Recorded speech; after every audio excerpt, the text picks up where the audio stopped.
ওয়ার্কআউটটা আসলে নিজের উপর ডিপেন্ড করে। আমি আসলে ৩ বছর হয়ে গেল মানে ওয়ার্কআউটের সাথে ইনভলভ। এর আগে আসলে আমার ওয়েট ছিল 98 কেজি। সো আসলে তখন ওয়ার্কআউট কি বা ওয়ার্কআউট করলে বা ডায়েট করলে যে মানে সুস্থ থাকা যায় বা একটু স্বাভাবিক থাকা যায় বা মেন্টাল স্ট্রেসও যে একটু কম হয়, ওই জিনিসটা আসলে তখন আসলে বুঝতাম না।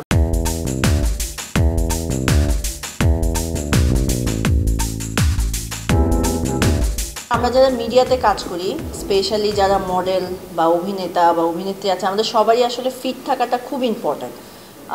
এটা যতটা আমাদের মেন্টাল হেলথকে একদম মানে স্টেবল রাখে, তার সাথে হলো ফিটনেসটা তো অনেক ইম্পর্ট্যান্ট। আমি যতটা বেশি ফিট থাকবো ততটা আমার শরীরের রোগ প্রতিরোধ ক্ষমতা তত বেশি থাকবে।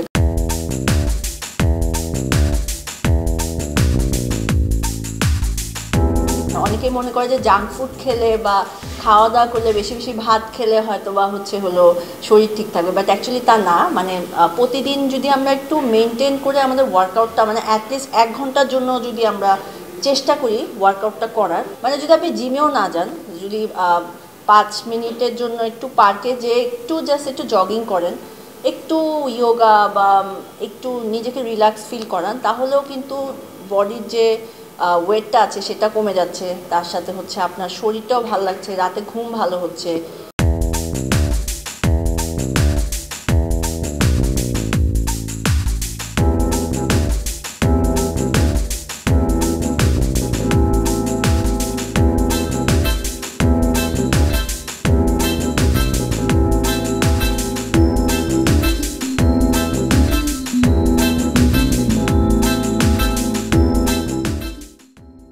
আমি সারাদিন কাজ করি, কাজ শেষ করে আমি কিছু একটা খাই।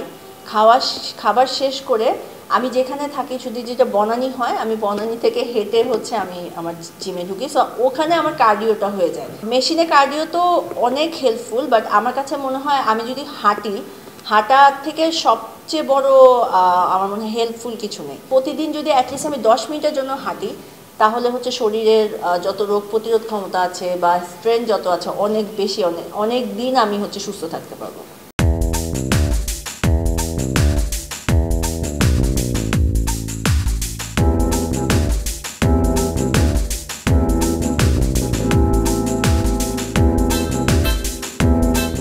জিমের যে একটা ট্রেন্ড, এই ট্রেন্ডটা আসলে বাংলাদেশে অনেক আগে ছিল না।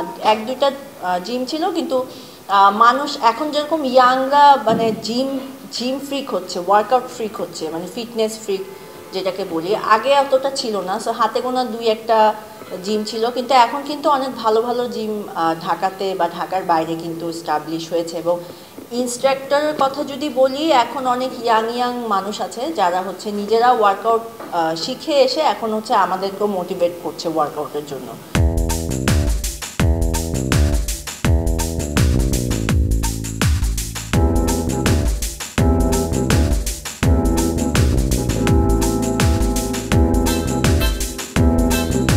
আমার তো আসলে ওয়েট অনেক ছিল। আমি তো 98 কেজি থেকে 67, তারপরে আবার 58, তারপর 52, এভাবে কমেছে। সো ফুডটা অনেক ইম্পর্টেন্ট। লাইক অনেকে বলে যে ওয়েট কমছে না, সবার আগে আমার কাছে মনে হয় যে ভাত জাতীয় যত, আটা জাতীয় যত খাবার আছে সব 1 মাস যদি আমি অফ রাখতে পারি, এমনিতে আমার বডি ওয়েট কমে যাবে।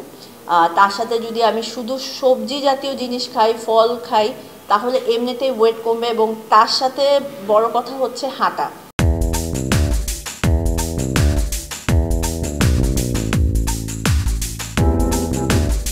কন্ট্রোলটা আসলে নিজের উপর ডিপেন্ড করে। আমরা যদি একদম সীমিত পরিমাণে একটা লাইফস্টাইলটা একদম সীমিত করে ফেলি, যে কোনো কার্ব জাতীয় কোনো খাবার আমরা খাবো না, 1 মাসের জন্য ফাস্টফুড বা সব কিছু অফ করে দিব, তাহলে যে কেউ আসলে ওয়েট কমাতে পারবে। বিকজ অনেকেই মনে করে যে লাইক এইজ হয়ে গেছে, এখন আর কি, এখন তার কিছু না। বাট 30-এর পরেও যে আসলে বডি ফিট থাকা যায়, সেটা ফুড কন্ট্রোলের মাধ্যমে সেটা সম্ভব।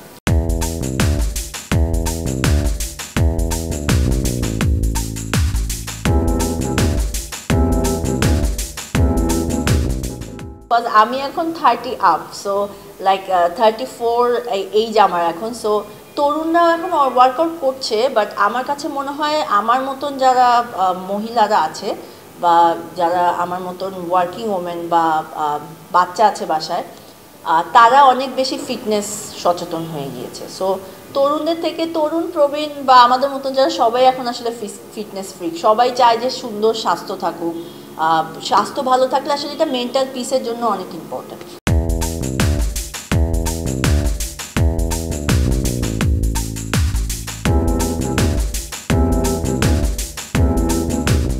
যারা আমার মতন মারা আছে বা যারা চিন্তা করে যে না এইজটা আসলে ম্যাটার করে না, আমাকে ফিট থাকতে হবে, তাদের জন্য হচ্ছে মানে মেয়েদের জন্য আসলে এখন অনেক বেশি ফিটনেসটা মেয়েদের জন্য অনেক ইম্পর্টেন্ট।